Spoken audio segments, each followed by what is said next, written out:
আমরা সকলে জানি আমাদের এই দেশ মুসলিম দেশ হিসেবে পরিচিত, কি বলেন? যদিও মুসলিম আইন আমাদের দেশে নাই, মানে মুসলিম শাসন এই দেশে নাই, ইসলামের শাসন নাই, কিন্তু মুসলিম দেশ হিসেবে পরিচিত। বিশ্বে যখন মুসলিমদের দেশ লিস্ট করা হয়, আমাদের বাংলাদেশকে সেখানে রাখা হয়। তাহলে বোঝা গেল আমাদের দেশ মুসলিম দেশ। আমাদের এই দেশে, মুসলিম দেশে, জাতীয় সঙ্গীত এক হিন্দুদের তৈরি করা জাতীয় সঙ্গীত, কি বলেন? এই জাতীয় সঙ্গীত আর রাখা যাবে না বাংলার মাটিতে। এই জাতীয় সঙ্গীতকে অবশ্যই পরিত্যাগ করতে হবে।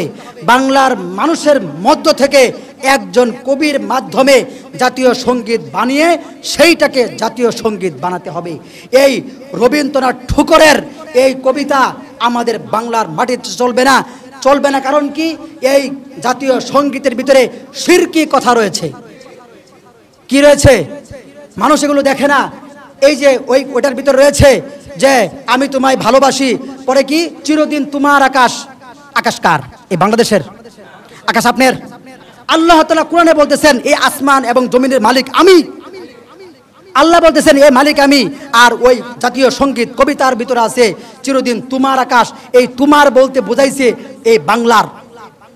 বাংলার আকাশ কোনোদিন এই বাংলার না, আকাশ আল্লাহ তাআলার। আপনি যদি আকাশ বাংলার বলেন আপনার ঈমান নষ্ট হয়ে যাবে।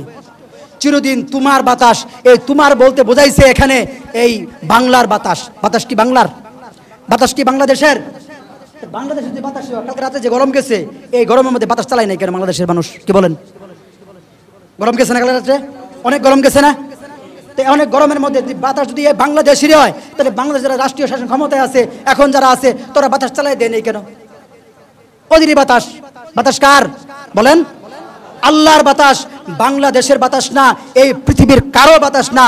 বাতাস হলো আল্লাহ তাআলার, আসমান আল্লাহ তাআলার, জমিন আল্লাহ তাআলার। সুতরাং এই শিরকি কথা যেই জাতীয় সঙ্গীতের মধ্যে রয়েছে, ওই জাতীয় সঙ্গীত এখনই বাদ দিতে হবে। এই জাতীয় সঙ্গীত বাংলাদেশের জাতীয় সঙ্গীত হতে পারে না। ভিন্ন দেশের এক কবির কবিতা যে ছিল চুর এবং ডাকাত, হযরত আল্লামা শেখ সাদী রহমাতুল্লাহি আলাইহির।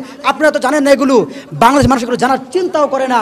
আপনি এই রবীন্দ্রনাথ ঠাকুরের এই ঠাকুর করে ঠুকুর করে রাখা ঠুকরা ঠুকরা চলছে, এনতে কিছু আনছে ওনতে কিছু আনছে, আইনা সব কবিতা বানায় হ্যাঁ বলে বিশ্বকবি। সব কবিতা, আপনি তার কবিতা বলেন, আমি আপনাকে গুলিস্তা দেখাবো। সেই গুলিস্তা কে লিখছে? আল্লামা শেখ সাদী রহমাতুল্লাহি আলাইহি। এই বিশ্ব জগতের সবচাইতে বড় কবি আল্লামা শেখ সাদী রহমাতুল্লাহি আলাইহি। তিনি 4-5টা কিতাব লিখেছেন কবিতার, বুস্তা, গুলিস্তা, কারিমা। এই সমস্ত কিতাব থেকে চুরি করে করে সে নিজে একটু ভাষা পারতো, ফার্সি ভাষা পারতো, ওইগুলো থেকে অনুবাদ করে করে সে কবিতা লেখা বোঝাইছে আমি মহাপণ্ডিত। তুমি মহাপণ্ডিত। 8 পাস কাজী নজরুল ইসলাম সাহেবের কাছেই মিয়া তুমি পারো নাই। কি বলেন? কারণ আমরা শুনেছি ইতিহাসের কিতাবের ভিতরে পাওয়া যায় এই রবীন্দ্রনাথ ঠাকুর ওই কাজী নজরুল ইসলামের সাথে পাঙ্গা নিয়েছে, কবিতার প্রতিযোগিতা নিয়েছে। কাজী নজরুল ইসলাম 8 পাস ছিলেন। তুমি এত ডিগ্রি ধারণ করে, নামের ডিগ্রি আর কি, কামে তো একটা কিছুই নাই, ওই এত ডিগ্রি ধারণ করে বিশ্বকবি সেজে তুমি তো আমাদের মুসলিম সাহিত্যের সর্বোচ্চ উন্নতে আসরে বসা কাজী নজরুল ইসলামের সাথেই পারো নাই। ভিন দেশের এক কবির কবিতা আমাদের বাংলাদেশের জাতীয় সঙ্গীত হতে পারে না, এটি হতে দেওয়া হবে না। এই জন্য সর্বাত্মক কথা বলার জন্য আমি উলামা একরামকে আহ্বান জানাচ্ছি। কারণ ওই রাষ্ট্রীয় শাসন ক্ষমতা যারা আছে ওদের ইসলামে কি হলো না হলো এইটা দেখে না ওরা। সুতরাং ইসলামের যারা ধারক বাহক উলামা একরাম, তাদের করণীয় কাজ হলো এই জাতীয় সঙ্গীত বাংলার মাটিতে থাকবে না। মুসলমানদের তৈরি করা এক জাতীয় সঙ্গীত বাংলার মাটিতে রাখতে হবে। এটি আমাদের মনে প্রাণের দাবি। আমরা তবুও মেনে নিতাম যদি ওই জাতীয় সঙ্গীত কবিতার ভিতরে শিরকি কথাবার্তা না থাকতো। কথা বুঝতে পেরেছেন? মেনে নিতাম, আমরা তবুও মেনে নিতাম। আমাদের দেশে প্রায় 20-22 কোটি মানুষ, এই 22-23 কোটি মানুষের মধ্যে একটা কবি হয় না যেই কবির কবিতা জাতীয় সঙ্গীত বানানো যায়। কি বলেন? বাংলাদেশের এ দল বি দল যারা আছে, আমাদের কবি জাতীয় জাগ্রত কবি মুহিব খান, তার কবিতার ভিতরে ইঞ্চি ইঞ্চি মাটির যে কবিতাটা আছে এইটাকে জাতীয় সঙ্গীত বানানোর জন্য সর্বাত্মক চেষ্টা আমরা পূর্বে করেছিলাম, কিন্তু সেটি জালেম সরকার বাস্তবায়ন হতে দেয় নাই। এই কবিতার ভিতরে যারা এ দল বি দল সকল দলের নেতাদের কথাও আছে। আপনি ওই ইঞ্চি ইঞ্চি মাটির কবিতা শুনেন, ওই কবিতার ভিতরে সব আছে। আমাদের অলি আউলিয়াদের কথাও আছে, এ দল বি দলের যারা প্রধান তাদের কথাও ওই কবিতার ভিতরে আছে। শহীদ হুসেন সোহরাওয়ার্দী তার কথাও আছে, শেরে বাংলাকে ফজলুল হক তার কথাও আছে, অনেকের কথাও এখানে আছে। ওইটা হতে পারে আমাদের এই দেশের জাতীয় সঙ্গীত। ওইটা যদি ওইটাও পছন্দ না হয়, মুসলমানদের তৈরি করা এক কবির থেকে কবিতা সংগ্রহ করে সেইটা জাতীয় সঙ্গীত বানান। এই ফাগুন মাগুনের কবিতা আমরা গাইতে চাই না, কি বলেন?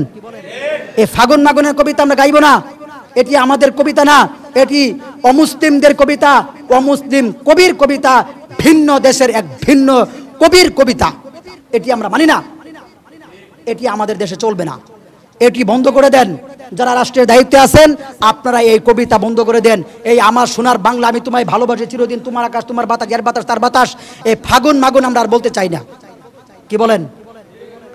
আমাদের দেখেন, আমি তো অনেক কথা বলি, ওই যে কিছুদিন আগে, এই বেশি দিন না, এই 6-7 মাস আগে, নির্বাচনের আগে পরে আমাদের লক্ষ্মীপুরের এক মাদ্রাসার, কওমি মাদ্রাসার এই জাতীয় সঙ্গীতটা কবিতা আকারে বলছিল, কবিতা আকারে, মানে এভাবে গানের মতো না, মানে কবিতা আকারে বলছিল। তাদের ওই ছাত্র উস্তাদ সকলকে গ্রেফতার করছে এই জালেম শাসক। আপনারা অনেকে জানেন না। তাহলে বোঝা গেল এরা আসলে দাবি করছে এরা মুসলমান, এরা দাবি করছে এরা ধর্ম মানে, আসলে এরা এগুলো কিছুই মানে না। এরা ওই ওদেরই প্রজন্ম, ওই হিন্দুদেরই প্রজন্ম। এরা বাংলার মাটিতে একদম ঝেঁকে বসে গিয়েছিল।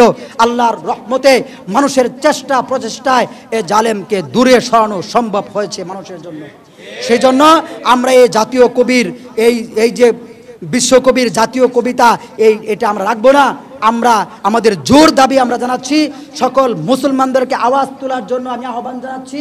সকলে এই আওয়াজ তুলেন, জাতীয় সঙ্গীত যেটা আছে এটা থাকবে না, নতুন করে জাতীয় সঙ্গীত বানাতে হবে।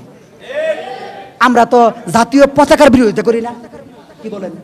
আমরা তো ওইটার বিরোধী করি না, কারণ ওইটার ভিতরে কোনো সমস্যা নাই, কি নাই? সমস্যা যেখানে সেখানেই আমরা বলি, সমস্যা যেখানে নাই সেখানে আমরা বলি না।